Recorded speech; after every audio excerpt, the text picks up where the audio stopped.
নমস্কার। উলের এমন ফুল তৈরি করবার জন্য অন্তত ৪ ঘর চেন তৈরি করে নিতে হবে। তারপর উল সুতোটা ক্রুশ কাঁটায় ১ ঘর পেঁচিয়ে নিয়ে সেই ৪ নাম্বার ঘর থেকে ১ ঘর তুলে নিয়ে এভাবে ১ ঘর ২ ঘর ২ ঘর করে আটকে দিতে হবে। তারপর সেমভাবে একই কাজ করে নিতে হবে।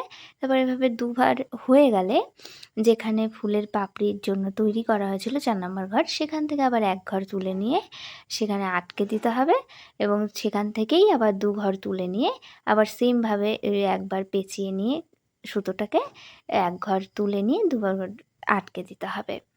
এভাবে তৈরি করে নিতে হবে একটা, একটা করে পাপড়ি, মানে ফুলের ৪ টা পাপড়ি তৈরি করা হয়ে গেলে ফুলটা কমপ্লিট হয়ে যাবে এবং এই ফুলটা বিভিন্ন কাজে ব্যবহার করা যেতে পারে। যেমনটা আমি করেছি জামার গলার কাজে এইভাবেই সেমভাবে বুনে, বুনে তৈরি করেছি। সেভাবেও আরও নানানভাবে কাজে তৈরি করা যেতে পারে।